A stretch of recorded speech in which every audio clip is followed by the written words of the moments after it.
बिस्मिल्लाहिर्रहमानिर्रहीम। अस्सलाम वालेकुम। मैं हूँ फ़ाहरा सज्जाद। और जी स्नैक्स किसको पसंद नहीं, और वो भी अगर बने हों स्नैक्स ब्रेड के साथ तो सभी को बहुत अच्छे लगते हैं। आज हम बनाने जा रहे हैं यमी ब्रेड पकोड़ा की रेसिपी। बहुत ही टेस्टी बनते हैं, बिल्कुल परफेक्ट तरीके से आपके साथ ये आज की ब्रेड पकोड़ा की रेसिपी शेयर करूँगी। ज़रूर ट्राई करिएगा, फ़ीडबैक लाजमी दीजिएगा, चैनल को ज़रूर सब्सक्राइब कर लें। तो यहाँ पर मैंने 3 दरमियाने आलू लिए थे, उनको बॉईल करके मैश कर लिया। 4 हरी मिर्चें छोटे साइज़ की बारीक बारीक काट कर वो भी डाल दी हैं। तो अब हम इसमें नमक शामिल करेंगे 1 चाय का चम्मच, और 1.5 चाय का चम्मच हमने कुटी हुई लाल मिर्च इसमें शामिल कर दी है। इसके बाद इसमें जाएगा जी धनिया पाउडर। 1 चाय का चम्मच धनिया पाउडर चला गया, आधा चाय का चम्मच भुना कुटा ज़ीरा चला गया, और थोड़ी सी हल्दी इसमें हम ऐड कर देंगे। सबसे एंड में जाएगा आधा चाय का चम्मच आमचूर पाउडर, जिससे कि टेस्ट ज़बरदस्त आएगा। इन तमाम चीज़ों को अब हम मिक्स कर लेते हैं। और ये देखिए कितना अच्छा हमारा बैटर है। तो इसको अब हम एक साइड पर रखते हैं और आ जाते हैं हम बेसन के बैटर बनाने की तरफ।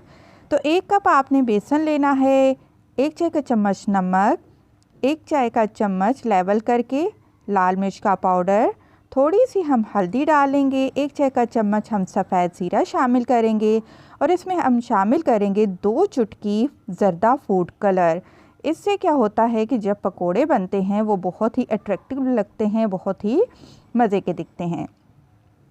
तो सारी चीज़ों को पहले हमने मिक्स किया, फिर थोड़ा थोड़ा सा आपने पानी डालते जाना है, और इसका एक स्मूथ सा बैटर बना लेना है। ज़्यादा गाढ़ा होगा तो वो ब्रेड पर चिपकेगा नहीं, बहुत पतला होगा तो तब भी वो ब्रेड के साथ नहीं ठहरेगा। बिल्कुल आपने कंसिस्टेंसी का बहुत ख्याल रखना है। मैं अभी आपको ये मिक्स करके दिखाती हूँ थोड़ा सा पानी, और फिर इसकी कंसिस्टेंसी आप देखिएगा कि किस तरीके की है, जो कि ब्रेड के ऊपर आराम से आपके बैटर ठहर जाना चाहिए। ये देखिए, ना ही बहुत पतला है और ना ही बहुत ज़्यादा गाढ़ा है। और हम अब लेते हैं कुछ ब्रेड के स्लाइस, जितने के आपने पकोड़े बनाने हैं आप उतने ब्रेड के पीस लीजिए। और ये देखिए, ये मेरे पास है टमाटर की चटनी, जो कि कुछ दिन पहले ही मैंने आप सबके साथ शेयर करी थी। बहुत ही मज़े की बनती है। मैं इसी के साथ आज ब्रेड पकोड़ा की रेसिपी बना रही हूँ। अगर आपके पास ये चटनी नहीं है तो आप हरी चटनी के साथ भी बना सकते हैं, केचप भी लगा सकते हैं, मेयोनीज़, जो भी आपका दिल चाहे आप वो सॉस लगा सकते हैं। तो इस तरीके से आप दोनों स्लाइस के ऊपर पहले जो भी आप सॉस लगाना चाहें वो लगा लें। फिर ये आलू का बैटर हमने रख दिया, और इस तरीके से दोनों पीस को हम थोड़ा सा प्रेस करेंगे, और फिर हम इनको सेंटर में से काट लेंगे। आप चाहे ट्रायंगल शेप इसकी बना लीजिए, या फिर आप मैंने इनके 2 पीस करे हैं, आप चाहें तो इनके 4 पीस भी कर सकते हैं। तो ब्रेड हमारे बिल्कुल रेडी हैं फ्राई होने के लिए। तेल बहुत अच्छी तरह से आप गरम करने के लिए रख दें चूल्हे पे।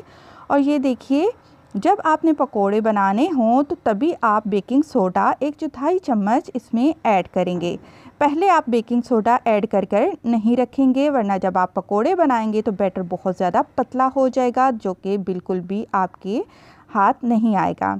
तो पहले हम ब्रेड को इस साइडों को कवर करते हैं, और फिर हम ये 2 साइड को कवर करते हैं। अच्छी तरीके से आप कोटिंग कर लीजिए। फिर भी अगर आपको मुश्किल हो रही है तो इसके आप मज़ीद सेंटर में से कट लगाकर छोटे पीस बना लीजिए, और उनकी कोटिंग करके आप ब्रेड पकोड़ा बना सकते हैं। तो ज़्यादा टाइम फ्राई होने में बिल्कुल भी नहीं लगेगा, सिर्फ 2 से 3 मिनट ही लगेंगे, क्योंकि हमने बेसन को ही पकाना है, फ्राई करना है। तो आप 1 मिनट एक साइड पर पकाइए, और 1 मिनट ही आप दूसरी साइड से इसको पकाइए। और माशाल्लाह ये देखिए कितना ही परफेक्ट हमारा बैटर तैयार हुआ था, जो कि ब्रेड के साथ बिल्कुल अच्छे तरीके से कवर हो चुका है। दोनों साइडों को हमने अच्छे से फ्राई कर लिया है। किचन टॉवल पर निकाल देंगे ताकि जो इसमें एक्स्ट्रा तेल है वो निकल जाए। तो बहुत ही ये यमी ब्रेड पकोड़ा बनकर बिल्कुल तैयार हो चुके हैं, और बहुत ही मज़े के बने हैं। आप ज़रूर ट्राई करिएगा, फ़ीडबैक मुझे लाज़मी दीजिएगा, और जाते जाते प्लीज़ मेरी वीडियो को ज़रूर लाइक किया करें, और कमेंट करके भी बताया करें वीडियो कैसी लगी। खुश रहें, दुआ में याद रखें। अल्लाह हाफ़िज़।